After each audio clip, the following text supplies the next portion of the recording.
was released. That was at the end of November of 2018.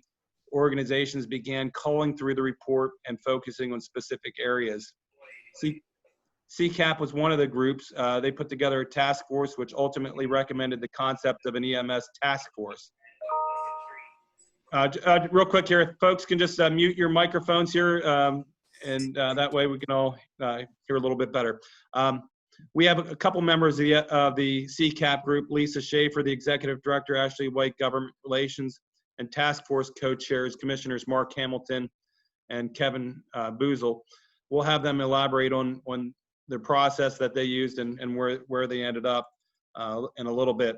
Shortly after that, Senators Carney and Killian issued a co-sponsor memo indicating their interest in a public safety authority, including EMS, fire, emergency management, and 911. This concept has since been winnowed down to just fire and EMS. Sam Arnold from Senator Carney's office is with us today, and will give us a little bit bigger overview in a bit. In April, Chairman Regan was planning to hold a Senate Veterans Affairs and Emergency Preparedness Committee meeting in Delaware County, but unfortunately that was coronated. As such, in order to keep up the progress that had been made, we held our first roundtable discussion at the end of May via Zoom. That meeting was more focused on the EMS side of the equation. Knowing that we can't get anywhere without the involvement of local government, that was the focus of our second roundtable earlier this month. And now today we brought in a number from the fire side, thanks to Sam Arnold and Jerry Ozog from PFESI for recommending the folks that are with us today. I think we have a good geographical mix, as well as a mix of paid, combination, and volunteer fire companies. As I've stated from the onset, I want to be sure that if we move a measure, that it's not just a good concept, but also practical and workable from an implementation standpoint. So I want to hear from the fire side. Is this something that we should consider? Are we ready for it? Where are the pitfalls, et cetera? Now, the last time I joked about a new drinking game, taking a drink every time someone says the word new tool in the toolbox or the like, but the truth is I don't just want a new tool. I want to know that that tool is going to be used. Now it's 5 o'clock somewhere, so if you want to play along with that, that's fine. But before we proceed, one disclaimer: we are recording this, and we'll send it out to everyone that was on the call, as well as those that are with us during the first two roundtables. With that, I'm going to ask that our CCAP group, starting with Lisa Schaefer, Mark Hamilton, Kevin Boozle, to give us just a brief recap on how the working group got started and where you ended up on that front. So, Lisa, do you want to start off just a real brief? Sure. Good morning, everyone. So it's probably almost 2 years ago now, our members started talking about some of the challenges they were seeing and hearing on the ground regarding shortages in EMS, long response times, the need for additional resources, and started having conversations about how counties might be able to step in and provide some assistance in creating solutions. And so in the fall of 2018 now, we created our EMS Task Force, which included a number of our counties. We brought in emergency management directors, and we've also brought in our partners at other municipal associations and other stakeholders. Released our report after a year of discussion and research and input last fall, which contained a number of recommendations, largely following the SR6 report. And then our board decided to continue that task force this year. Our two primary goals for this year have been looking at our recommendation on getting legislation to create this countywide, allow for a countywide authority for EMS purposes, and then also looking at some pilot projects to develop sort of toolboxes that could assist each county or other stakeholders in developing local solutions as they see best to fit. I'll stop there. Commissioner Hamilton and Commissioner Boozle are the co-chairs of our EMS task force, so I'll leave it to them to fill in the gaps that I've left. This is Commissioner Boozle. I appreciate the invite, obviously, to all of these. I just want to say that the CCAP board and the CCAP members have all embraced this opportunity, which is a good thing. And we know how much partnership it will require to get this done. It is not a single level government issue. It is an all level government issue, and we know that. So I think the best part that we have going for us is that everyone's at the table at the same time to be able to express the concerns of rural and urban areas versus paid volunteers, so on, and getting all those hot button issues on the table to really work through. And we've been able to do that both through this forum and through our own CCAP board and membership. So we'll continue that. We enjoy the conversations we've had with the municipal authorities and township and borough associations, and we'll continue that conversation. I do want to be clear on one point. I know it's been important to Mark as well, is that while this is an all-level government issue, it ultimately falls down to our local governments, and we don't want to take that over, and we don't want to be perceived as taking over or having a special funding pot that we have. We don't. So we're just putting it out there that we want to be a player at the table and try to coordinate people. So I appreciate the opportunity to speak, and I'll yield to Mark or whomever else. All right. Good morning, everybody. I think one of the things that we discussed early on in our task force, being involved with the SR6 prior to that,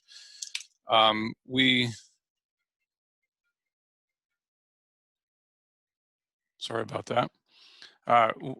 We had discussed this early on in our task force, and the crisis that we wanted to really take on and tackle was the crisis in the EMS world. But throughout our conversations, we've always had the fire side kind of in mind here, because we believe that the fire side is probably going to go down the same route as the EMS with our volunteers and everything in the future. So I'm excited about the conversation today, and we're here to listen to those folks on that side of the house today. Thanks, Kevin and Lisa and Mark. Appreciate it. Next up, I'd like to recognize Sam Arnold. Would you mind taking a couple minutes to talk about the formation of the Kearney-Killian piece? You know, what prompted you to start working on this, and some of the local conversations that you had, and then end up with where you're at right now on the language. Sure, thanks, Nate, and thanks for putting this together, and thank you everyone for being here. So for folks that don't know, Senator Kearney represents Delaware County and a bit of Chester County, and Senator Killian represents Delaware County and a bit of Chester County as well. You know, this has been a big issue for us in Delaware County and in Chester County. In Delaware County, we have a mix of companies, fire combo paid volunteer, some of which have been struggling. You know, one of the first things that happened when Senator Kearney took office is that the Milborn company had to shut down, which was a big hit for us. And we have companies who are, you know, some are doing fine, some are struggling, some are trying to figure out how to stay sustainable after a SAFER grant, for example, or some of these other one-time funding sources. So it's really a mixed bag. And after we've had a few different mergers of companies here or there, but there's been greater interest in figuring out how to have a bigger conversation about putting our resources together and figuring out a way to combine forces across the county. You know, so when we started looking at this issue, you know, SR6 was fairly new, and we were really taking a look at recommendation 6, which was make regionalization simpler. And for a big, you know, we thought a big part of that conversation was, you know, one big factor was needing resources to make regionalization happen. And not just putting folks together, but figuring out a way to actually resource that conversation and resource a regionalized entity. We really liked the idea of using the authority model for regionalization because it does allow for service fees for fee-for-service, uniform and reasonable rates, and was a pre-existing framework for an independent entity that could, support a public service project. Right now, authorities usually for water, sewer, not fire, not police, not EMS per se, although there are several EMS authorities that use one of the other provisions kind of as a way to have gotten started in the 70s, as I'm aware. So, what we were thinking is if we're trying to figure out a way to support the existing framework of fire and EMS companies, but create some regional umbrella that can either unite them or provide shared services, is to use the authority model, and to do that through counties, because counties kind of are de facto regions, and they're an existing entity. So what we're proposing is giving counties the option to creating regional, optional to join public safety authorities that can support the work of fire and or EMS companies.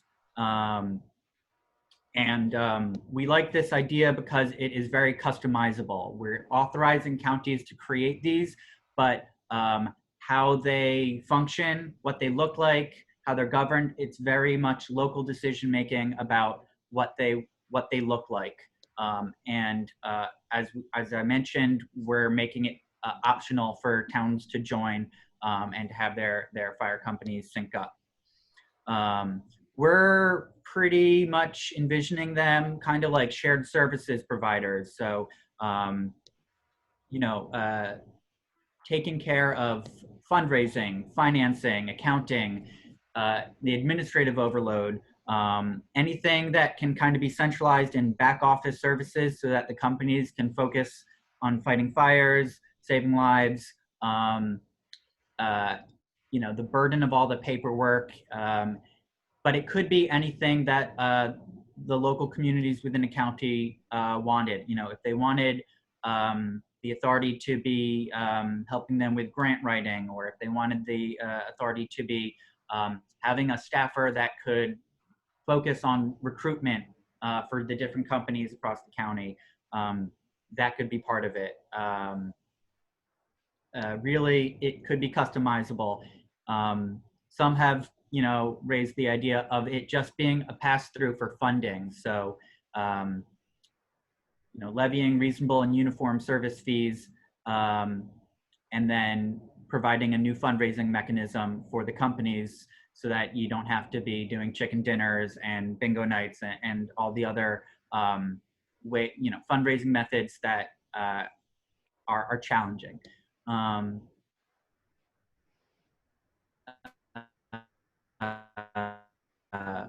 It's pretty simple for us to authorize this by making an amendment to the Municipalities Authorities Act, basically allowing counties to create these entities. How they operate will be where the stakeholders within each county are going to have to figure out what works for them and what they all can agree on. Right now, we're kind of imagining that the municipalities would contract with the authority, and the authority would contract with the fire and EMS companies. So it could be, you'll get these services from the authority, and you can provide this level of fire service within this territory. But there's all sorts of ways to, customize it so that it works for folks.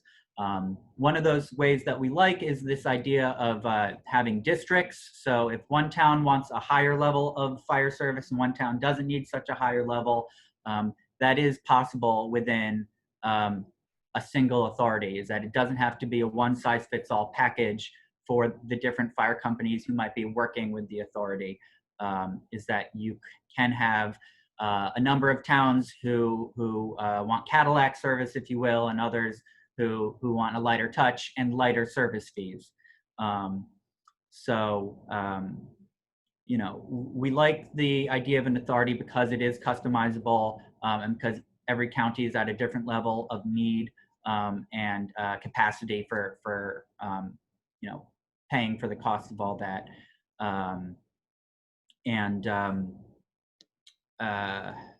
Let's see. We've had a lot of great feedback so far.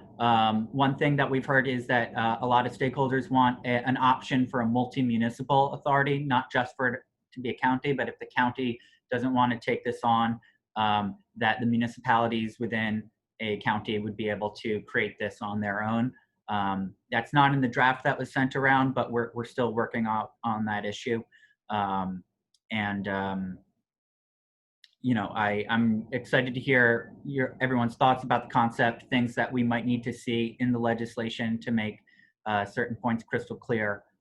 We haven't introduced the legislation yet. It is still a draft. We're still gathering feedback, like Nate was saying. You know, we want it to be something that, like Nate was saying, will be used. We know it won't be used in every county, but if it can work for some, you know, we'd like to support efforts at figuring out a way to work together. Great, thanks, Sam. With that, I'm going to go through our participant list. I'm sorry I just sent that around this morning. I had it ready on Friday, but at least everybody should have that now. We're going to start off with the fireside. We'll start off with Steve Bear, and then we'll work our way down the list to Gary Vinicombe. Hopefully I said your name correctly. There are a couple folks from Chester County. You're each welcome to make an opening statement unless someone would like to speak for the entire group. That's up to you guys. Once we've heard from everyone on the fireside, I'll turn it to Fire Commissioner Bruce Trago, and then to Jerry Ozog with the Fire and Emergency Services Institute. And after that, we'll open up the general discussion for everyone. I assume that we may be done here right around 11:30, but I don't expect to go any later than 12 o'clock. I know some folks are coming in late on the call and some people will leave early on the call, but we'll keep going here with our conversation. With that, Steve Bear is up first. He's with the Center County COG and he was a member of the SR6 Commission. Steve sent around a statement on Friday, and if anyone did not receive it, just email me back individually and I'll send it to you. Steve? Thank you, Nate. Good morning, everyone.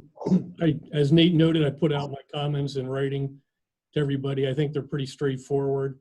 I think that what I will tell you is that I worked with Chaz McGarvey and some others in SR6 on the government support committee, subcommittee, pardon me, and we did a lot of survey work, and there is no question in my mind that this is a very important option for a lot of counties in Pennsylvania who are struggling to collect enough people and enough capital equipment at any given location within the boroughs and townships of that county to have a viable fire department. This is an opportunity to rectify that situation and have something that's viable at the county level. If you have any questions on anything that I've written here, please feel free to email me. I'd be happy to follow up on anything in detail. Beyond that, I think my position has been very consistent and is described wholly in the document I sent. Thank you. Thank you, Steve. With that, we'll go right down the list here. Dave Shermont, President of the Professional Firefighters Association. Good morning. We did not take a seat at the SR6 committee due to a number of factors. So we're a little late to this, but as we talk about countywide regionalization, a number of our members are municipal firefighters in some of the larger cities throughout the state. And we just want to make sure that our guys have a seat at this table as we move forward. If they're going to do something completely countywide, it will have a huge impact on the 2,000 members we represent, plus the members of Pittsburgh, Philadelphia, and some of the other larger locals that are not in our system. We do represent a number of the EMS locals within the state as well. So us getting to this meeting on the third one kind of puts me behind the 8 ball. But we do want to make sure that regionalization is probably something that's coming. It needs to come. It works in other states. Us being a Commonwealth, it might be a little bit more challenging. But we just want to make sure that everybody has a seat at the table and we have our say when it comes time to implement these things. Thank you. Thanks, Dave. And I think I echo here what Sam was saying earlier. And look, we do want everybody's participation in this.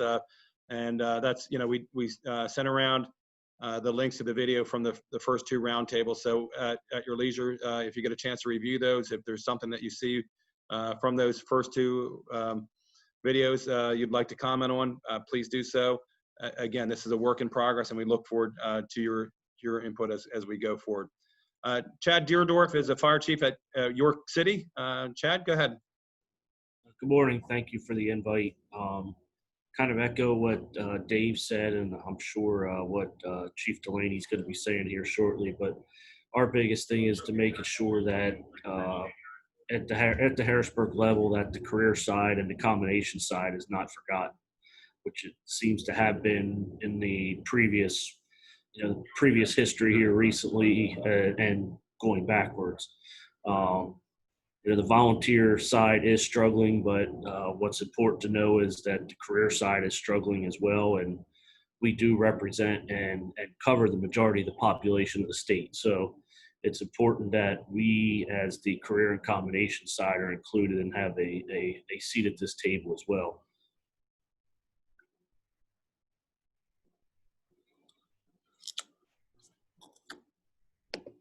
I'm sorry, I'm muted here myself.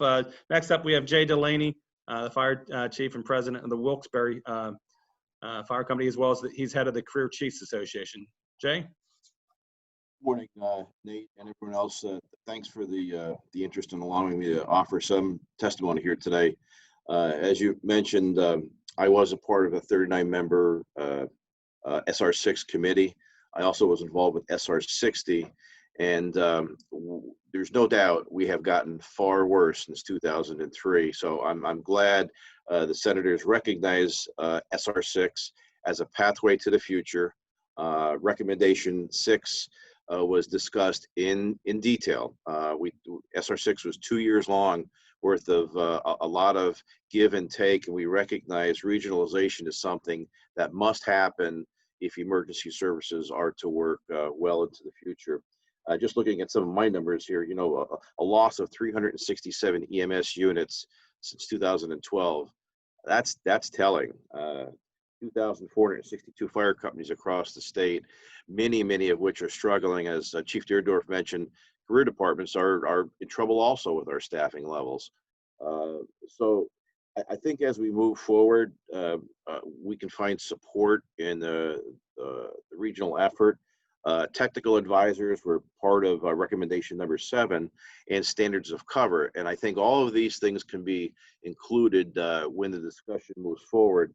I guess just a question that I would have, even if this legislation moves forward, who facilitates it to bring municipal fire and EMS together to try to help make something like this work? Would it be DCED, or who would lend that discussion?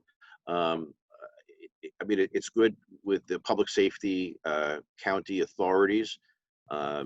But again, someone's going to have to be there to lend that. We've tried regionalization, and it's almost, it's worked in some places and not really worked. But as we look at having over 300,000 volunteer firefighters, and we're down to less than 38,000.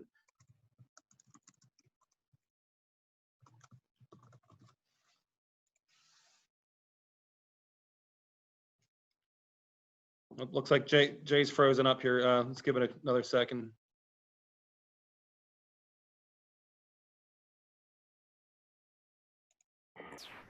I'll shoot him a text and let him know.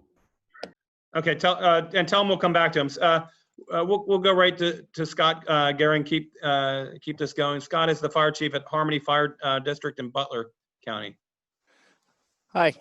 So first of all, this is the first time I've ever attended one of these. And as far as myself not representing a large group, what are you looking for from the local level fire chief? I'm representing Cranberry Township and the Harmony Fire District. Thanks, Scott, for being a part of this conversation. And that's exactly what this is. It's a conversation right now.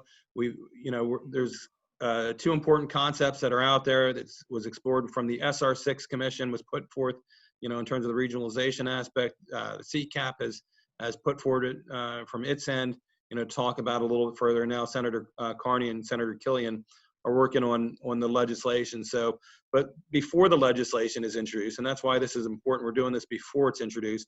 So we want to make sure that we get this concept right. Is this, first of all, is it practical? Is this something that, that we should be going forward with right now? Is it doable? Sometimes we bite off things that are bigger that we can swallow. But we've obviously there's a number of the numbers in fire are being reduced. 300,000 in the 70s to 38,000 today. It was just mentioned, and EMS is not doing much better with the number of closures that Jay just mentioned. So, is this something we ought to be exploring? Is it something that's feasible too? And if there's something there that gives you great concern, please tell us now. That's what's helpful. Yeah, so I jotted down a couple of notes here, and a couple of you have hit on some of the big ticket items that I had wrote down. But number one is we have to stop catering to the lowest common denominator.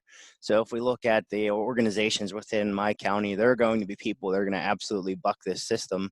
But I believe that it is the way for us to go. It's the way of the future. It's the way that the EMS and fire should be going, and eliminating the duplication of personnel, administration, equipment, stations, so on and so forth. There's going to be a good positive reaction from the folks that are obviously, I'll call them the folks that understand the system. They see the future of it, but there's going to be a significant loss of membership. There's going to be a significant loss of organizations. Good or bad, that's up to you to determine, but I know that there is going to be some negative side of this as well. Like I said, it's to each is his own to look at it and figure out which one's going to be your saving grace from it all. So I believe that it should be all the way down to the municipal level to allow for this to happen. If my county doesn't want to force the ability for this to happen, as someone that's trying to be in the front of all of this, I want the ability to be able to make it happen. Part of my job at Cranberry Township is to explore this exact model to try and see if we can implement some type of staffing model for my region, my area, to try and make sure that our staffing is correct and we're providing an adequate response, regardless of what everybody's doing around me or what my county's doing. So, but I do support this 100%, but we have to understand there are going to be some negatives that come out of it. That number that you already talked about, the 36 or 38,000, it's going to go even lower after this. And we have to understand that there's going to be repercussions with it. Not saying it's bad. I'm just saying that it's going to happen because people are going to take their ball and go home whenever someone tells them what to do. So I fully support the direction, and I think that you guys are on the right track. And I would bet that everybody else on this conference call says the same thing. So. Thanks, Scott. How many municipalities or how many fire companies are you having talks with within your area right now? So we formed the SAFER group in Butler County, and the goal was to try and get the 5 fire departments that are associated with the SAFER group to buy into the concept and create a staffing model for the fire departments. Not that the fire department is going to go away, but so we can provide a standard of cover for all the municipalities that we service. And if you need help, we can give you help. Here's the fee, here's what it costs, here's exactly how it's going to be fine-tuned across the board. So if you want 2 firefighters 24 hours a day or 2 EMS personnel 24 hours a day, here's what you're getting. Here's what it costs. And the authority model is what we were looking at. Thank you. And how long have you had the conversations? When did you first start? I started in Cranberry in January, and obviously I've had some significant hurdles to jump over, being the first career chief here at the organization, and I haven't even dove down into the weeds on it yet. So very good. No, I appreciate that input. Thank you. Jay, are you back on? He said it wouldn't let him back on. I told him to call in and see how he gets there. Okay, thanks, Chad. We'll circle back here at the end as again here for Jay. Hopefully he will be on and we'll finish his, he's able to finish his remarks. Mark Grimmy, with Fire Chief with North Strabane Fire Department in Washington County. Mark, go ahead. Morning, Nate, and I appreciate you letting me participate in this discussion. I want to give you just a brief history of North Strabane and where we were and where we are currently. It kind of echoes the model, and so we're about 20 miles south of the city of Pittsburgh, and we covered 27 square miles. Reversing 15 years, we were an all-volunteer department, and fast forward to today, we're a combination department. We've been one of probably the top growing municipalities in Pennsylvania over the last 5 years. Some of the issues that we have already went through and had is pretty much what we're discussing today. We have a large area, a growth expansion, and we just were simply running out of volunteers. So the township did a good bit of studying, and we've transformed into a combination department, and we're still facing, even though we're a combination department, our call volume went from 300 to probably just over 2,000 calls, which I think hurts everyone, whether you're a career or volunteer, because at the end of the day, we rely on all volunteer departments, and the staffing's just not there regardless of what county you're in. I like the concept of the first responder, the local authority, and I think it's interesting if it's not going to be a county, if it's just something local. I echo what Chief Bear has provided us. I think he kind of hit the nail on the head. But I think the biggest issue that we're all going to face is the departments that are struggling, they have to come to the table and recognize that help's needed. I think that we need to somehow find a way to get them to the table to have a discussion. But I'm 100% in support of this. I think it's a long time overdue, and I'm excited to see where the future takes us. Great, thank you. Next up, Daniel Hoff, Fire Chief, York Area United Fire Rescue. Good morning, and thank you for the opportunity to join this group. I'm not going to belabor my points. I think Chief Grimm, Gehring, and Bear have already done a good job of saying what no doubt you're going to hear from a lot of us today. But for those that aren't familiar, just to give you a little bit of a history on York Area United, we were formed in 2008 from Spring and Sperry Township and Spring Garden Township in York County. Spring Garden is a first-class township. Spring and Sperry is a second-class township. In 2018, we added Manchester Township, another second-class township, to our regional department. That brings us to a residential population of just over 54,000 people in a service area that encompasses almost 40 square miles. And we do that out of 5 stations. From a volunteer standpoint, our operational volunteers are almost nothing. We have support personnel administratively at the volunteer stations. We have fire police that do an excellent job for us, but operational volunteers to get on a fire truck or handle EMS calls, even though we still consider ourselves a combination department, the volunteers just aren't there. I do agree that an authority or regionalization should be able to be taken place at the lowest possible level, not just limited to a county. And I think that's essential to establishing partnerships and cooperation between municipalities and individual departments.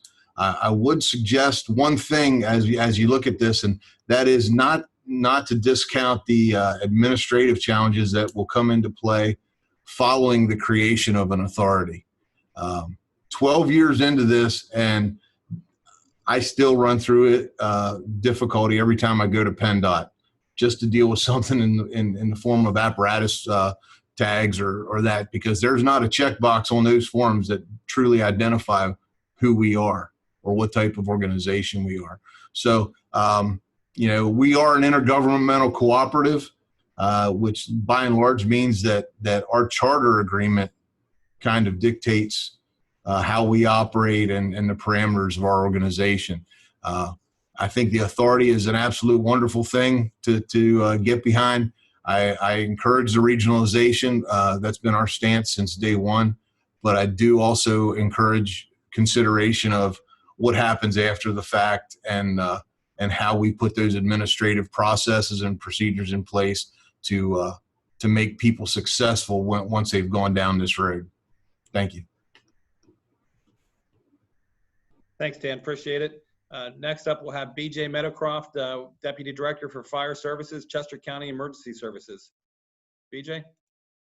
Thank you. So the Chester County group is plentiful on this call today. We're going to have Neil Vaughn cover all of our people today. Thank you.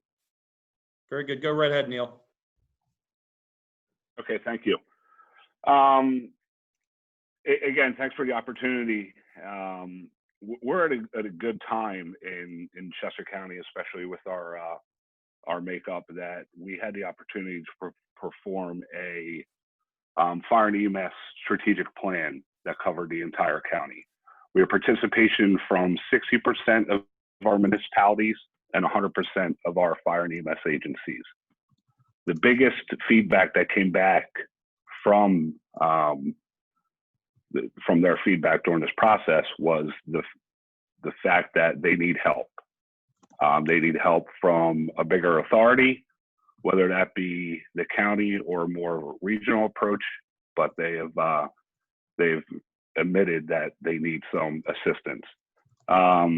So, you know, with that, I think the feedback will be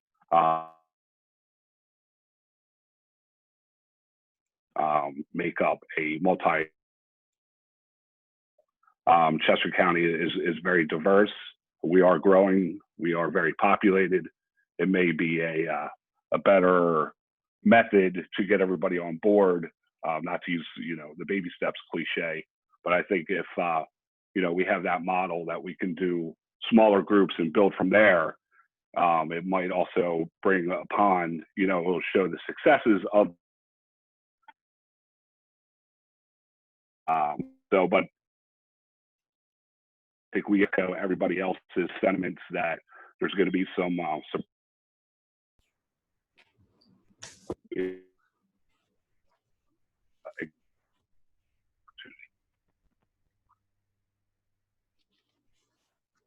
right, looks like we're having some difficulty hearing Neil again. We can come back here if there's any. BJ, go ahead if you want to elaborate. Let me just summarize for Neil real quick. You know, coming off the study, I think, you know, Neil's position from the Fire Chiefs Association is that he believes, you know, that Chester County is at a point where, you know, we certainly welcome this. I think also from the Fire Chiefs Association, Neil would tell you that, you know, they like this at the ability to apply it at a regional level and not just a county level. So, you know, echoing a lot of the comments that we would like that kind of, you know, both ways as well. But we see this as a useful piece, you know, that could help us move forward. BJ, what's maybe you can answer the question. Where are you guys at right now? What's your next step? Are you waiting on something like the legislation here to give you another option, or are you proceeding with something along the lines of, you know, multi-municipal at this point? So at this point, we are just working on our project completion for the Fire and EMS strategic plan. We will present that to our stakeholders in just about a month. And then I think at that point, we'll, you know, reassess kind of how do we move that forward. So we're in that last piece of that puzzle right now, where we're trying to identify and work forward for the plan.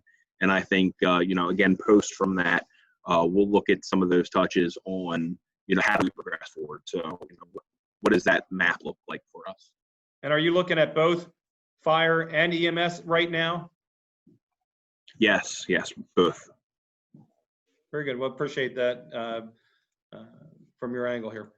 And if Neil has anything to add here, as we'll get back to Jay Delaney then, and at the end, and then we'll circle back with Neil to see if anything else from his end.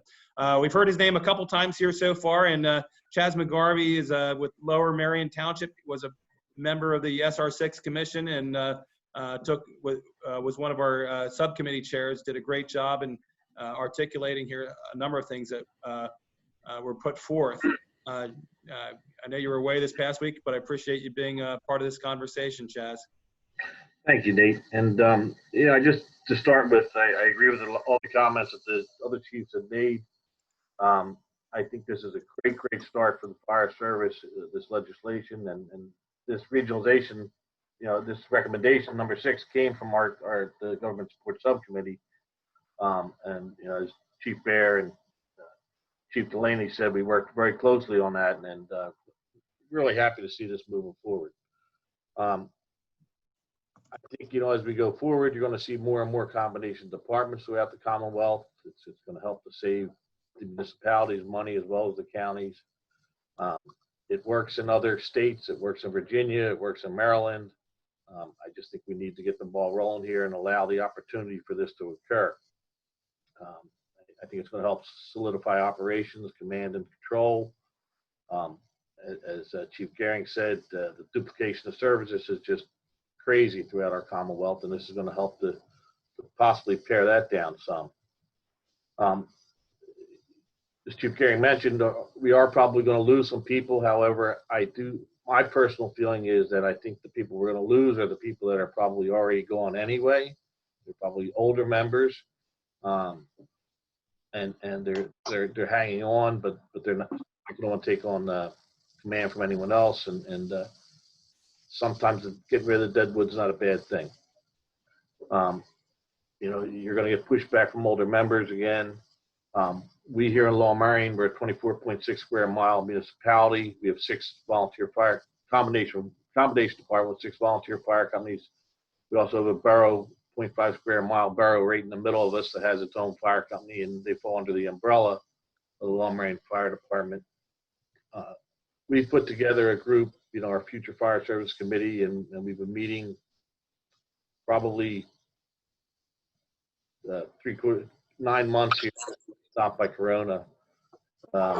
Hit a wall, and what we've done is we've reached out to Chuck Burkell down the National, who was a former instructor at the National Fire Academy, the Executive Fire Officer Program, to help us facilitate moving forward, because we're running into some of those problems. No one wants to give up their independence, and they want to hold on to their stuff in their backyard. So hopefully he'll be able to help us move forward. And I think this is the kind of legislation we need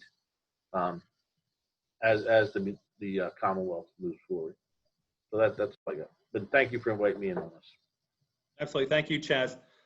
Next up, we're going to have Eric Miller. He's wears a couple different hats in Summerhill Borough and in the Johnstown area, mayor and a firefighter. So with that, Eric. Hello, and thank you guys for the opportunity to speak today. I think, as everybody's been saying, the group here is wanting to go forward, but to coin our former Senator Wozniak a few years ago always said the toughest mascot to kill was a school mascot. I think now the second toughest thing in Pennsylvania to kill or to buy into this would be a volunteer fire chief.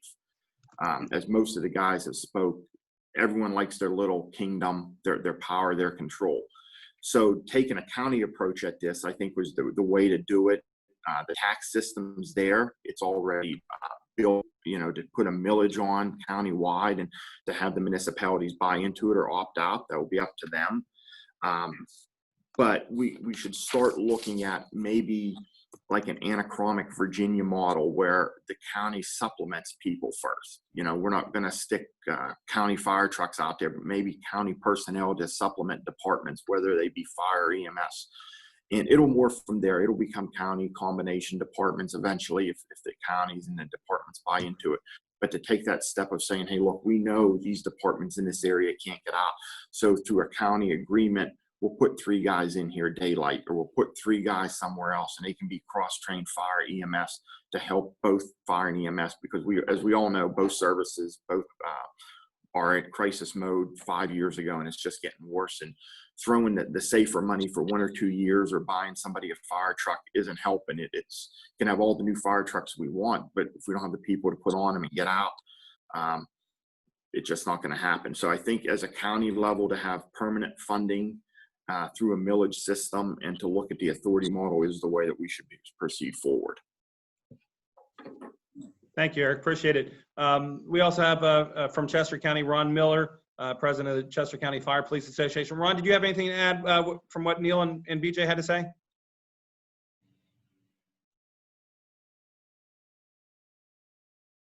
No, thank you.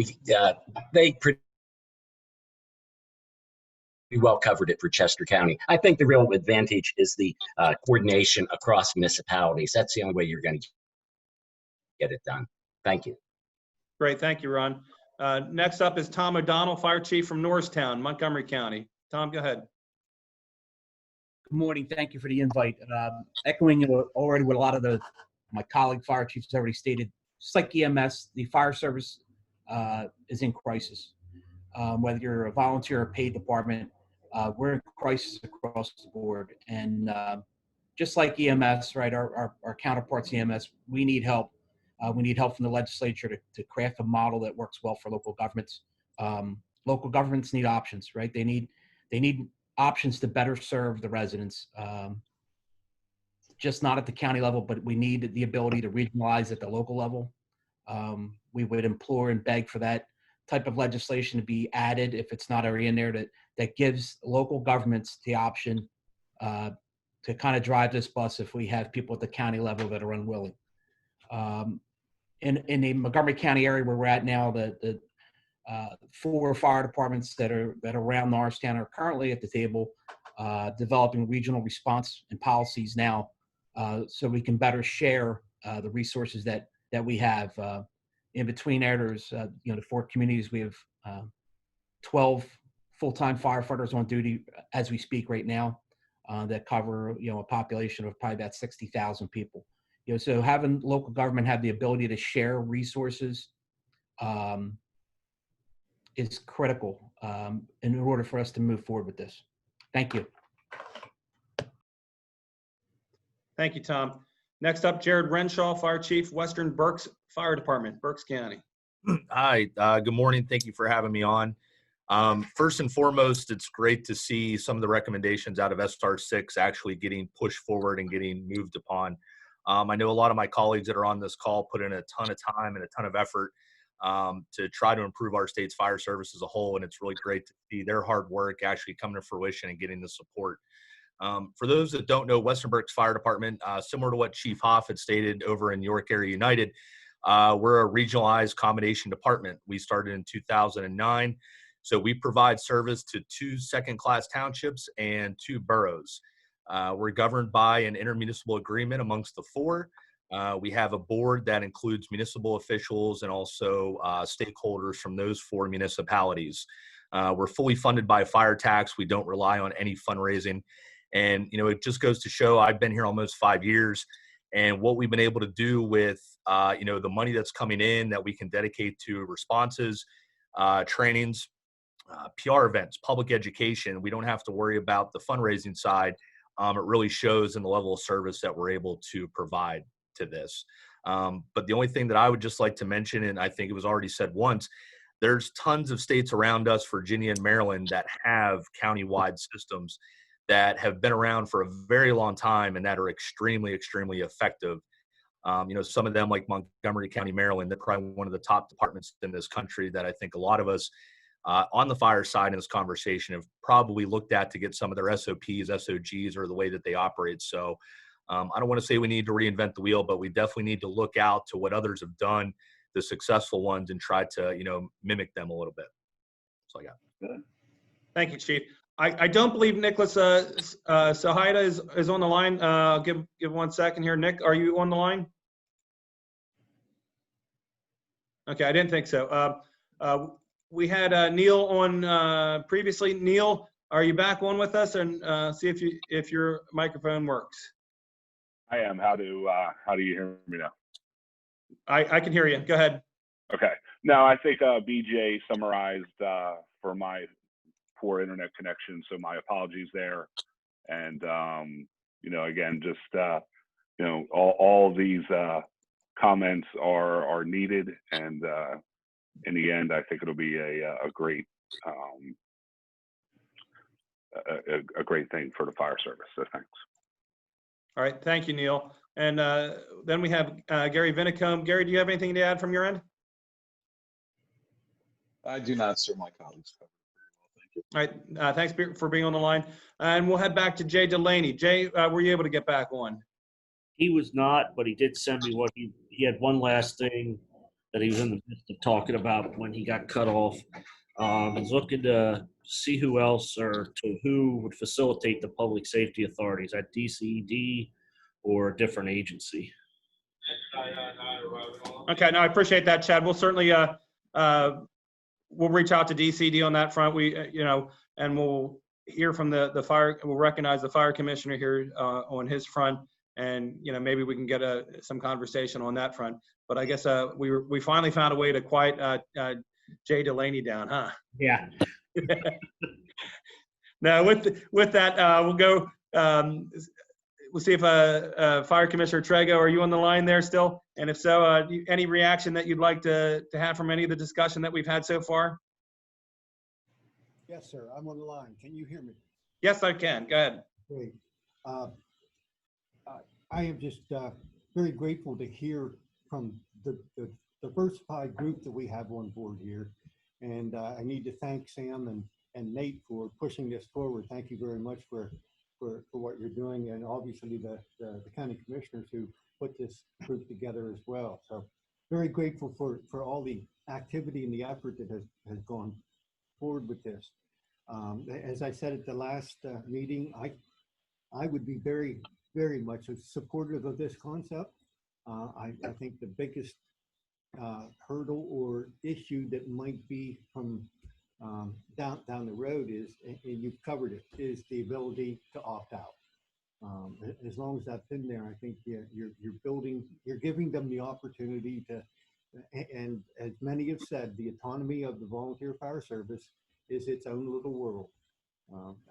I've seen it change from, this is my, as a former chief used to say to me, he said, there are nothing but legalized street gangs. And if you think about it, they vote in private, they wear colors, and Lord knows they have turf. It's kind of, and I'd like to think that there's less and less of them today than what there was before. I think that's going to be one of the biggest hurdles is the autonomy of the folks that are out there that don't want to give up, as was mentioned, they don't want to give up the mascot. They don't want to give up their history and their tradition. But if we take a good hard look at what that person that picks the phone up and dials 911, are we doing the best for them that we can do? And I think that's the way that we look at it in the Office of the State Fire Commissioner and the State Fire Academy. Are we preparing people to do what they need to do when that person needs the help? So I'll get off my soapbox, Nate, but thank you very much. Again, I support, and I'm very happy about the opt-in. Thank you, Fire Commissioner. Just one more, we just talked a little bit, or it was raised a couple of times about DCD support. Can you talk about, what your office might be able to support either now or possibly in the future if you have your way? I think it would be poor of me to say at this present point that we could support it 100% with our staff, because I can't do that.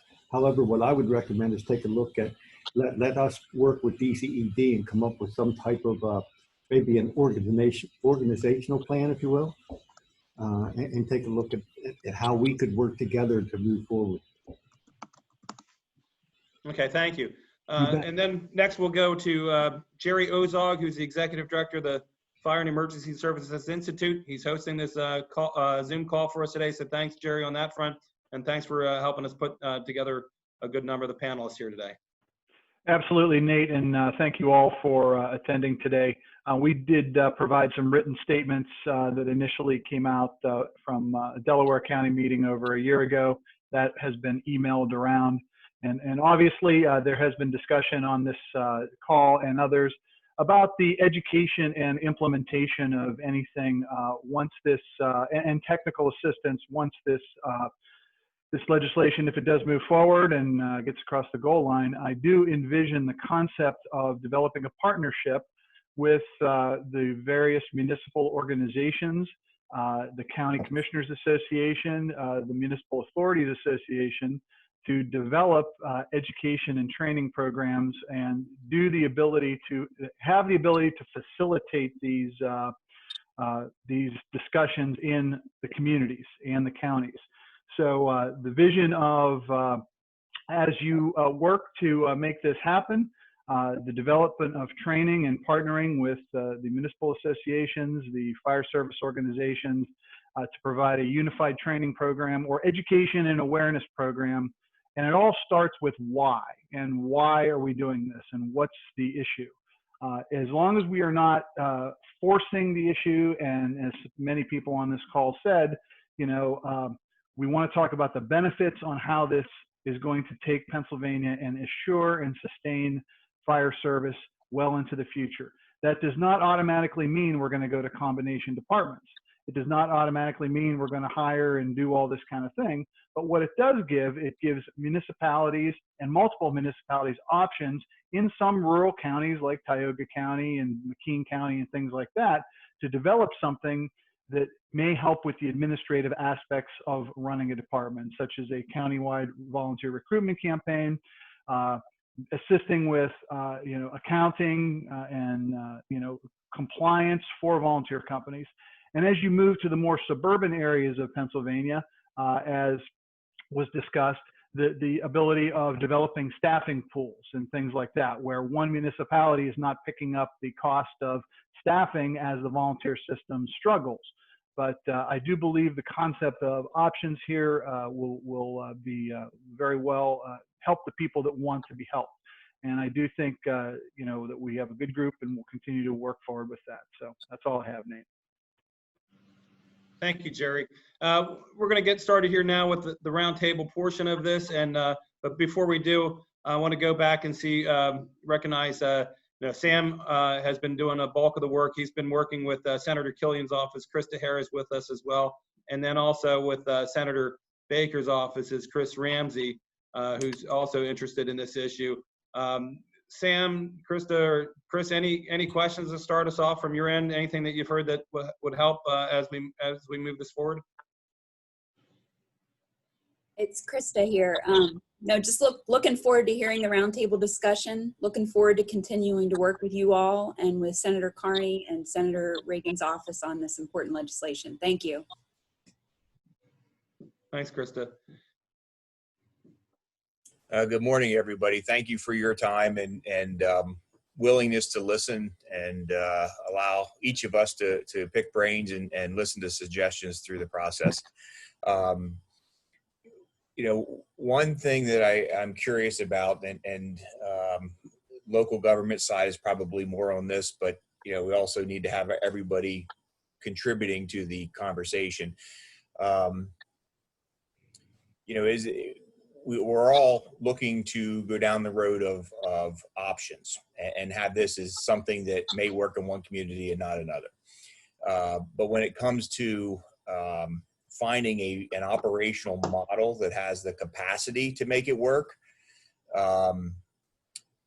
if a municipality would enter in and opt in, and multiple municipalities do, obviously they can't opt in and opt out easily.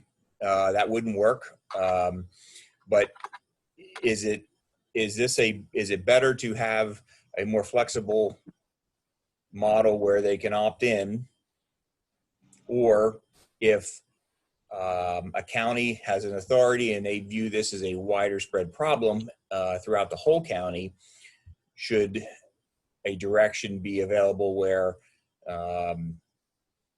the municipalities all vote on whether to do this, and if a majority of municipalities representing a majority of the people in that county opt in, then it becomes mandatory for everybody in that county.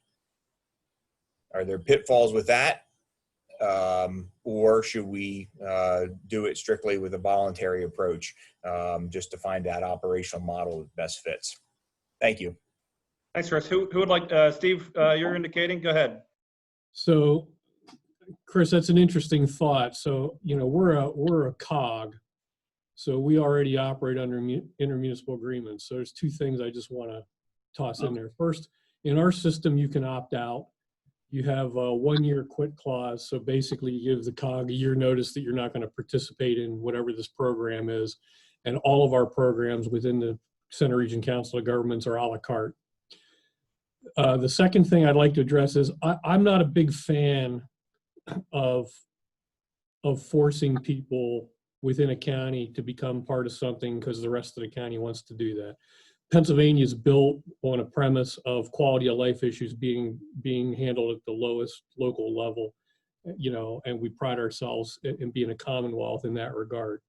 I think the reality, however, is that when people, and because I see this here, I watch other communities that are opted into some of our COG programs for this reason, because as their residents see what my residents get, then they want to be a part. And I think that if we want to get this to move in a place like Pennsylvania, we would be wise to take some baby steps, keep this in its current framework as an opt-in.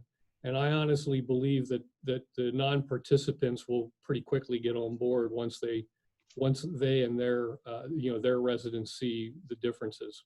Thank you. Kind of like the show me state here. Anybody else that would like to weigh in on that aspect? Go ahead, raise your hand if you. Go ahead, Scott. And you were brave enough to put a comment in the comment section. So if you want to talk a little bit about that in length here, go ahead as well. I just believe the fact that if you give someone the ability to opt out, a lot of them think that the service that they're providing is the standard and it is the best that you can find. And it is, you and all of us on this phone call here know that is absolutely not true.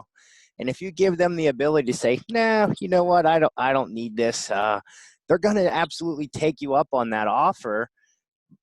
But I think that we should be able to provide them with, this is our standard of cover, this is our standard of response time, these are standard of personnel being provided.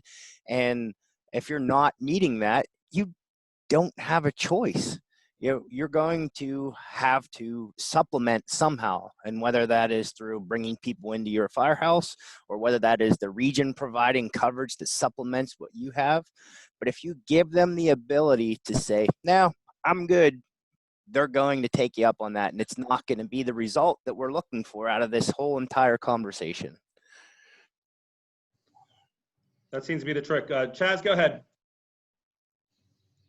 I have to agree with Chief Bear there. I think we need to take baby steps.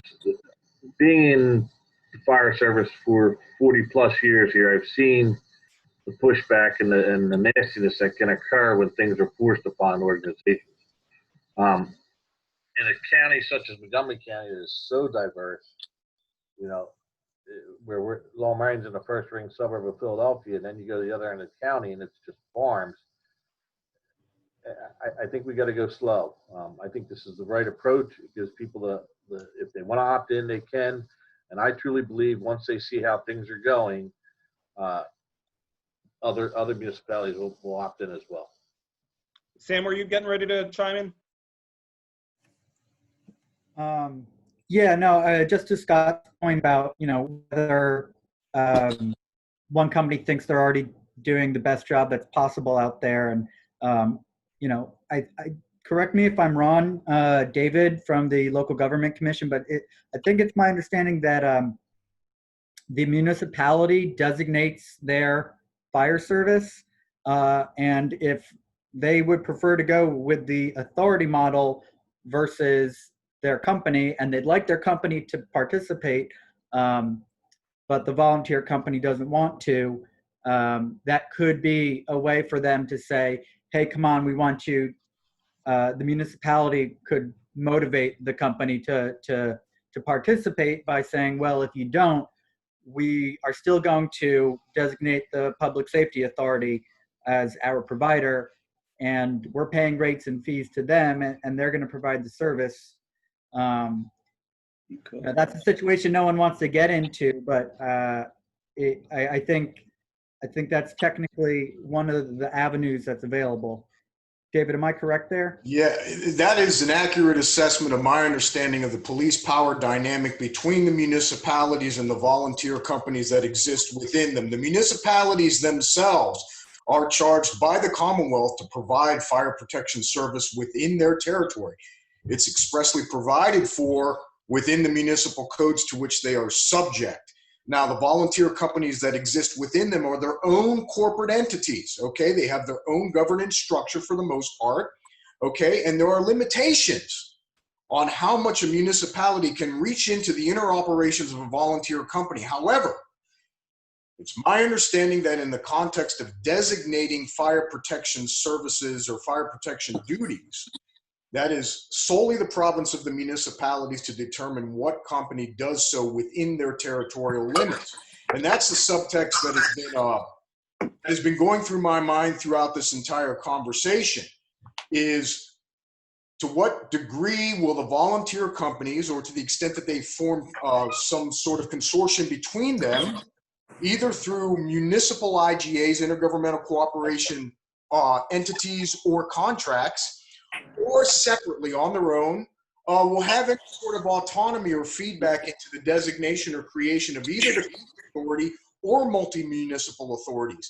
And that is something that has to be reconciled either at the local level, as the chiefs are suggesting, and the bigger question is whether or not there should be any statutory language in the statutory model that speaks to that and insinuates itself into that dynamic. Because to the extent that you allow that autonomy to stand in the way in the formation of either multi-municipal entities or the county entity, the parochial interests of the volunteer companies, if they have sufficient autonomy, could get in the way of any forward progress, any use of the model going forward. Those are my thoughts. Thank you, Dave. Jared Renshaw? Yeah, I'd just like to go off kind of what Mr. Green had just said. When you get down to that local level of the local municipality, so whether it's a borough or a township, unfortunately, I think that there's kind of that disconnect between the educational side of things that deal with the fire service. And it's because of what he just stated, that the fire companies are mostly autonomous.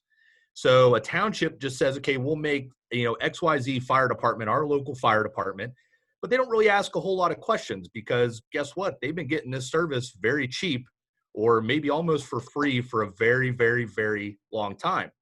So, once you hold their feet to the fire, and I'll task everybody with, when you're done with this, go to Google, type in Paul Van Osdal, WTAE 4 News, which is based out of Pittsburgh. Paul started to do some big investigative reporting with volunteer fire companies in the Pittsburgh area, probably 5, 6, 7 years ago, and started to find a lot of deficiencies with fire companies and, with run cards, calling the closest units. Why didn't you call this person? Somebody died in a fire and they weren't calling the closest companies. And when they started to interview these local elected officials, they just threw their hands up and they're like, oh, we didn't know. But I think that there's kind of that little disconnect there, that they don't realize that a township supervisor, a commissioner, a councilman, or a councilwoman, they don't realize they're on the hook for that. That is their responsibility. And they just think, well, the fire company's been doing a good job. They haven't killed anybody yet. It's really cheap, so why should we ruffle feathers? I appreciate that. We do have a couple of our local government associations participating here, not just the second roundtable that we had, but here as well today.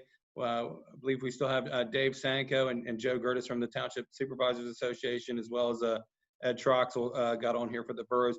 Anything that you guys would like to chime in at this point? It's Dave Sanko. I mean, we welcome the partnership and the opportunity to have the discussions. I mean, I think the as I said last, the concept of having the ability to opt in versus opt out is I think critical. It lets locals have the opportunity to make the choice. There are countless examples, whether it was I mean, just here on the phone today, York and Berks, where multi-municipality entities have banded together and are providing this service effectively and affordably. And I would just, again, re-echo the option that it not just be held at the county level, and that multi-municipality clusters be permitted, because I think I'd be afraid to see all those ones that are in existence go away or be forced out of business, or to compete with this new authority. And then the other question that just kind of big picture remains is whether or not this county authority is a funding authority or an operational authority. And I guess that to me is a compelling. That's like a watershed question for what types of participation you're going to get, not only from municipalities but also from service providers.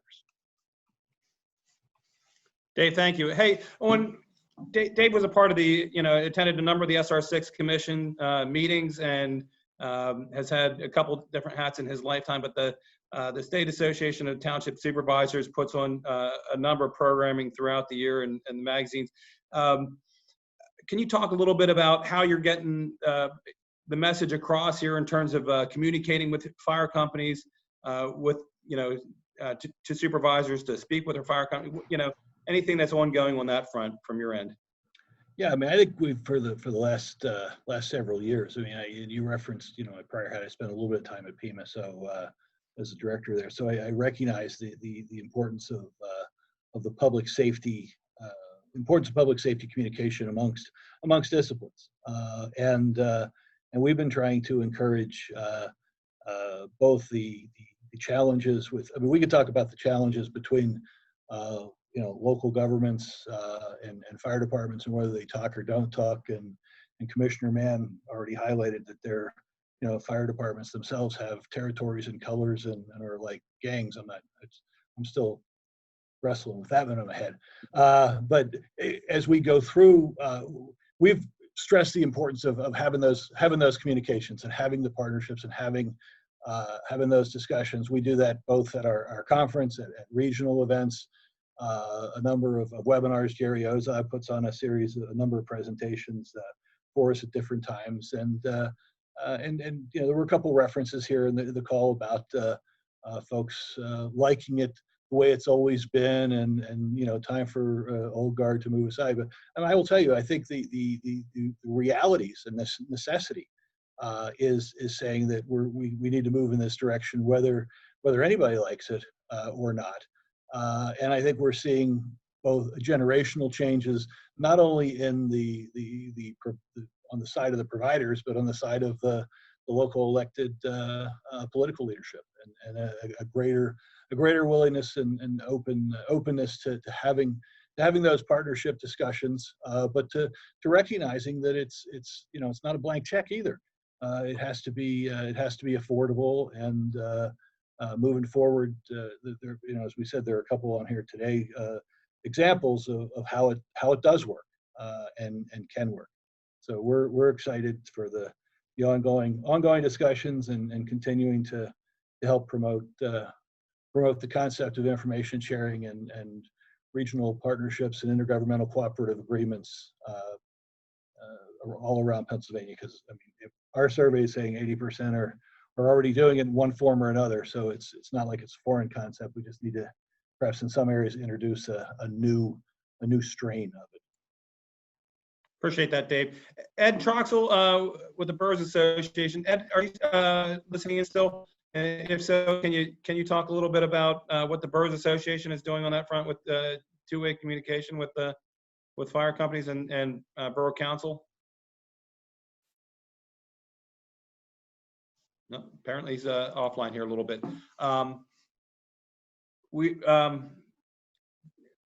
Jerry, you were just mentioned in terms of presenting at Township Supervisors. Anything else that you're doing in terms of trying to get that conversation going from the fire company end to the elected officials end?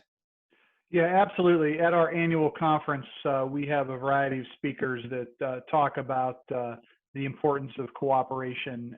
And again, both again, through the Pennsylvania Association of Township Supervisors, both in-person classes and seminars. The one that has gotten some of the most traction has been a 4-hour strategic planning course for fire services and townships. Has really generated a lot of discussion where fire service members and township elected officials come to the same program and really get some things out in there. But certainly at every municipal organization or every should be communicating or promoting that cooperation. So it is occurring. It's going to continue to occur, and I think it continues to need to happen. Thanks, Jerry. We've got a number of folks on the EMS side of the equation here that haven't weighed in here today. Don DeRemus is on the line here. I believe Dylan Ferguson still, and Steve Worth with the law firm Page, Wolfberg, and Worth. Dylan, anything you want to talk about from your end, or anything that you've heard here that piques your interest? Well, thanks, Nate. Unfortunately, I had to join a little bit late today as I had my schedule changed for me. I'm sure that most of us understand that from time to time. However, I mean, in terms of the general concept, I know that, you know, really speaking from a departmental perspective, all about providing those different options. On the EMS side of the house, you know, we've all heard for years and years and years that obviously funding and reimbursements are inadequate to support what the system and what the public ultimately expects of it. So I think that, you know, looking at this from a perspective of trying to put an additional tool in the toolbox is something that's certainly worth considering. In listening to, you know, what I have heard is that, you know, it's a tool that may be well suited in some areas and maybe not so well suited in others for a variety of the different reasons that have already been discussed today. I think that a lot of those same issues that have been highlighted today can, you know, be equally applied or at very least similar on the EMS side of things. So I mean, fundamentally, I think that the issue that both face is funding. And ultimately, personally, I'm in favor of anything that that works at that local level that can help address that underlying problem. But as we often hear throughout the Commonwealth, that same solution may not be the same for every county or for every municipality. Right, Dylan, we spoke earlier about technical assistance. We talked about DCD, and again, if we have another conversation, or I'll be following up with DCD on that front. But is there anything that you have specifically within the Department of Health, your shop, or is it mostly with DCD on your end when EMS and ambulance companies are talking about closing or merging? You know, what is there? If you had a magic wand, what would you do on that front? So when it comes to that, I mean, there is a limited degree of technical assistance that we can provide directly within the Bureau in terms of pointing people in the right direction, maybe some of the questions that they should be asking. However, regional EMS councils are also a resource that we've been able to put those organizations that are having those discussions in touch. You know, several of the regions have individuals who are you know, very astute at that, and they are obviously aware of the overall EMS needs throughout their, you know, geographical region, if you will. So that's a resource that we have provided in the past. It doesn't work in every circumstance. It certainly works in some. But ultimately, you know, DCED is certainly an option. Additionally, in the past, the department has authorized through the Emergency Medical Services Operating Fund the authority for MSOF dollars to be able to be utilized in those types of consolidation studies and things of that nature. But ultimately, the decision of how to allocate those funds is made at that regional council level. And with decreasing MSOF appropriations, it's been more and more difficult to carve out funding for those types of projects. But it does remain a department approved and a statutorily outlined approved use for those funds. So that's certainly that is certainly a resource as well. You know, when we get involved in those types of discussions, usually what we will try to do is we'll try to ask leading questions, meaning that, okay, someone comes to us, we'll say, okay, well, have you thought about X, Y, and Z?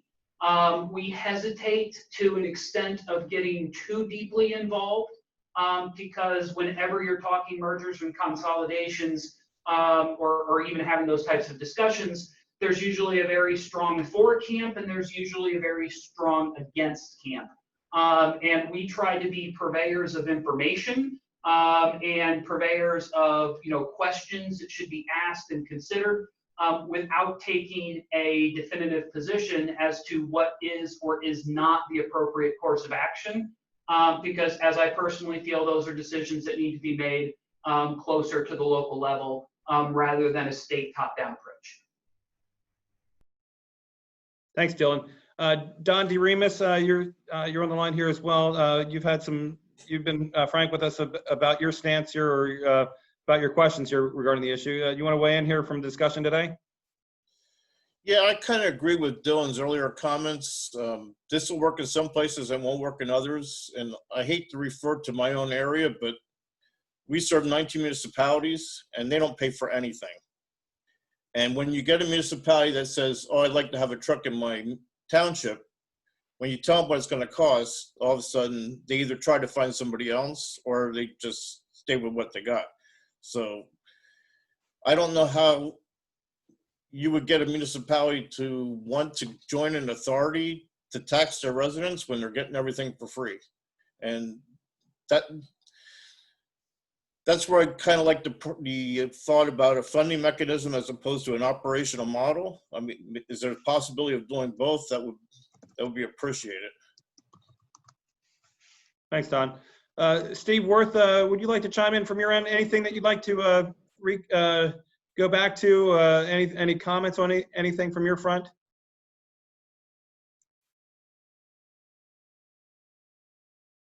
Okay, Steve might not be on the line. We've had a number of people post on the chat, and feel free to use that if I'm not seeing you. Chaz just weighed in, Steve weighed in. You know, we talked about standard of care here a little bit, and Scott did as well. Chaz, you want to talk a little bit more, expand upon what you just wrote down? Sure. I was just saying how Mr. Green was correct in that Act 78931 of 2008 require municipalities to provide fire and EMS. And we're talking about recommendation 6 here, but it kind of goes hand in hand with recommendation 3, which also came from the Government Work Committee, in that we talked about standard of cover, and we would like to see that act amended, saying that municipalities must also provide a standard of cover, and we gave some examples in the SR6 booklet here. And you know, if we did that, then that would show the municipalities if they're performing to the standard where they should be. And that might help in saying, okay, fire companies, you know, we're not performing to the standard of cover, so we may have to look into going into some kind of shared cooperative with whoever the group was that, you know, it was at the county level or whatever. Thanks, Chaz. Couple folks, we also had the Municipal Authorities Association on the line. Jenny Shade or Jenny Case, anything that you want to weigh in from your end? Anything from past discussion today? Hello, this is Jenny Shade here. Can you hear me okay? Yes. Okay. Just today, some really good conversation, I think, and I'm really excited that we continue to speak on this and move the ball forward. Like stated before, we are very much in support of this concept, and we like what we see so far written in the draft legislation, and we find that it's very streamlined and it doesn't get too technical. So we appreciate that, since whenever we open up our act, we usually like to make sure that things don't get too haywire. So with that, I guess I'll pass it along to Jen if she has anything to add. Jennifer?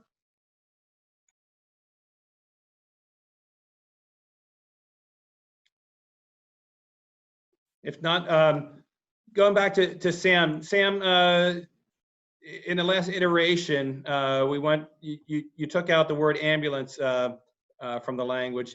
Is it your view that still covers ambulances under EMS? Yeah, I think so. And there are a number of existing ambulance authorities, and I think we would write this legislation to make sure that nothing happens to them. They're operating well right now. And if they wanted to take any advantage of anything new that could come from passing this, that's fine. But I don't think they would have to change at all, because now we're allowing this this new kind of public safety authority model as well. I hearing a lot of the comments from the opening statements, I think there's like Jenny Shade was saying, the streamlined approach here allows for a lot of flexibility. So you could create a fire and EMS authority if that made sense, if that's what folks wanted, but you could just do it just on fire or just on EMS and have those functions. In terms of funding, some folks have talked about millage rates. The way that the service rates kind of work is that they would affect everyone, including nonprofit organizations that might own a lot of land, think a hospital or university that's still using the fire service. But it would be, it wouldn't just be a straight property tax. It would be a fee. And as long as it's uniform and reasonable according to the Municipal Authorities Act, it would be allowed. Thinking about how, okay, call it a fee, call it a tax, it's all kind of the same thing. There are a lot of concerns about not wanting to overtax folks. And so we've heard some folks say, well, maybe if we were going to do this in our community, we'd want to get rid of the fire tax or the LST. I think we'd want to keep that a local choice rather than, mandate that, if you're going to do this, you can't have that. I think what with the not wanting to create a lot of new government entities that are independent and have taxing authority all over the place, there is some concern with not allowing this at the individual municipal level, but requiring it to be, you have to have at least a few municipalities trying it at once so we can take advantage of economies of scale. We're not creating a newly fragmented landscape of providers and just creating different taxing structures everywhere. That's one of the advantages of having it be a countywide authority versus having many different multi-municipal or municipal authorities, is that how do we take care of take advantage of economies of scale. But we definitely understand you got to start with baby steps, and that it will be a lot easier to get the ball rolling and to show people that this works without having to get the whole county to sign on at once or to start from a optional to join county level. So that's definitely part of the ongoing conversation about how do we achieve that right mix.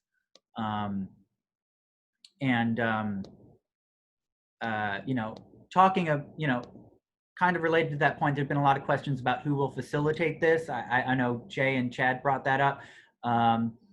It could be DCED or some sort of state agency thing. It could be a grant program for counties or other groups that want to have a feasibility study or kind of a process to help make that happen. I could see, I really like the idea if it's desired for the municipal associations to work together to kind of do an education and training program. That could be a state contract if the legislature felt like that was a good investment to help facilitate the creation of these. But I don't know if there's like a one right way to facilitate this conversation at the regional level. So, I think we're definitely interested in accompanying legislation that could help with technical assistance, help with facilitating these, and provide the resources for communities to do that. And to figure out what model works for them, whether they want it to be something more coordinated or consolidated, or they want it to just be more support services for the existing companies, and just helping them operate better and tweak their operations so that they can meet standards of cover that are, the communities want. Thanks, Sam. I was just getting ready to recognize Tim Knapp, and he just weighed in on the chat. So Tim, why don't you go and expand upon what you just wrote down? Thanks all, and I just want to thank everybody for their participation in this great project. We know it's been a long time coming. Our EMS is failing. Our fire is not far behind in a lot of areas. The way I look at it is the way I just texted. Basically, we have two options. One, we work together and we write our future the way we know, and using our professional abilities, that's going to be the right way to run operations. Or two, we do nothing and we just watch the system fail even more and have to rush into something that we don't really want to do to just try to save our services. There's a lot of professional information and people on this committee that I have all the faith in the world that we could come up with something to work. Will it work everywhere? No. I don't look at it as tools in my toolbox, and to be honest, Nate, I'm terrible at those drinking games and I always lose. So I'll look at it as options, and that's what we need. We need options. From the municipality that raises $10,000 in tax money a year, even for the ones that raise millions of dollars of tax money a year to fund an organization. That's what we need right now. We need options, and we need insight from professionals like yourselves of how we are to move forward. With that being said, I just want to thank everybody for taking their time and working on this critical process that we need to get through, and we need to move forward to protect the citizens of Pennsylvania. Thanks, Nate. Thank you, Tim. And Tim's from Pike County and has had some success in up in that area on this issue. I also want to recognize Gary Waters. Excuse me. Gary, let me pull up I had your full. From Altoona, I'm sorry. So it's from Altoona, Logan Township Mobile Medical Emergency Department Authority. Gary, do you want to chime in anything you've heard so far today, or from where you've been on the last two calls?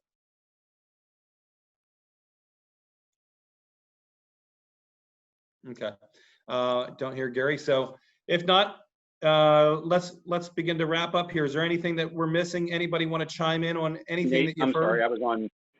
Nate, there you are. Gary Waters. Yep, go ahead. Sorry, I was late.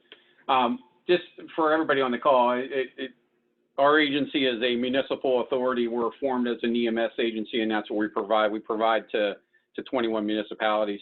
I would strongly recommend that you use the carrot as opposed to the stick method. I think that our success over the years of going from being formed as by 2 municipalities that we're now covering nearly 24 has shown the success of the opt-in as opposed to the opt-out method. I think if you provide good service, you set the standards, the municipalities will come to you as they have with us. I'm sure Mr. Sanko deals every day with municipalities calling them that are frustrated with the service they're getting, and they're looking for a model that will give them some stability and some success. I'm not I just don't think that you can do that by doing an opt-out or mandate. But again, this model works. It will be successful. I think it is also a very successful method for the fire service. There are many different ways you can twist it as long as you don't write the legislation too restrictive. Thanks, Gary. Mark Hamilton, go ahead.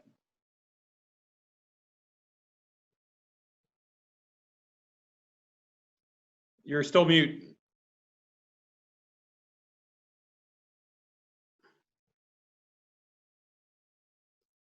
Oh. And we still can't hear you, Mark.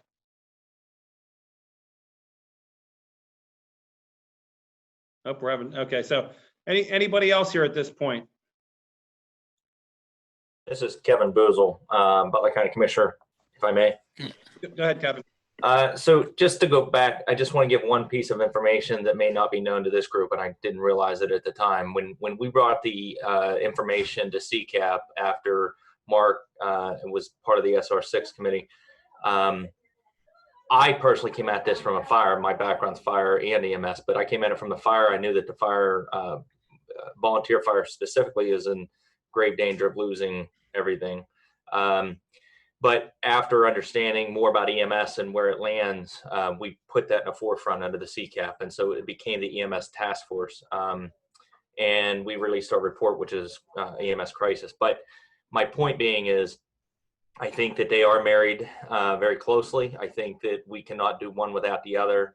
I listened to a lot of the folks having concerns. I heard some people say, well, if municipals aren't forced, then they're not going to do it. We talked about carrot and stick.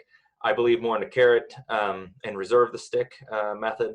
I would tell you that in our conversations at CCAP at a county level, that is, we talk about the toolbox. We want to provide local municipals the toolbox and the ability to weigh in on where they land on the, we talk about standard of care, standard of cover.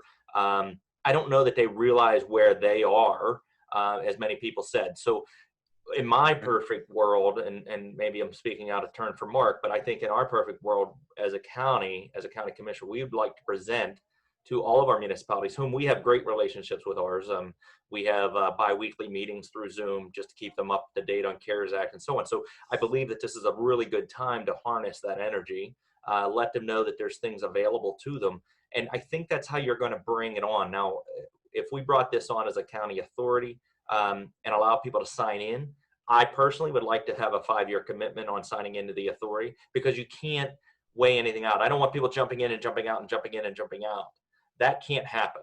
But I believe that if you give it a 5-year stretch, that gives it through an election cycle, because somebody might have agreed, somebody might not have. I think that, because let's be honest, there's politics fraught throughout this whole system.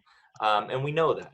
But I personally think that by providing that ability to work together, sort of look at the region and allow people to join that authority on their own and by their own stake, I believe other people will see what's happening and how progressive the system could become and want to be a part of that. And probably, I believe that in some places they're going to lower costs because they're going to be doing it more efficiently. But that's just my take, and that's where I see us going as counties and county commissioners, is being that conduit between the municipalities, the fire, and the EMS. Just my last words, and I appreciate listening. Okay, Nick, can you hear me now? Yes, we can. Go ahead, Mark. Sorry about that. I don't know what's going on. We have talked a lot in CCAP in prior meetings about flexibility, and Sam talked about flexibility today, and Jerry gave some good examples of what could happen in the different areas of the state if we do this. So flexibility is a key, and as we've talked about, we have different areas of the state with different needs. So what we need to do is keep in mind some of the questions that have been answered or asked today probably really need to be incorporated in the bylaws of an authority, and let those authorities work those areas out for their local area. So again, I'm advocating for keep it as simple as possible at the statewide level. Thanks, That Mark. way it'll work at the local level, and we can see our work that we're doing come to fruition and be successful. Thank you. Any other closing or wrapping up? Anybody that we missed here, or anybody that we need to come back to? I see that Don DeRemus gave us a couple of other entities to look at in Oklahoma as well as Nevada. We'll be happy to start that process. Anybody else before we go? If not, hey, thank you very much again here for being with us. For those that have been with us since the first one, thank you, thank you, thank you.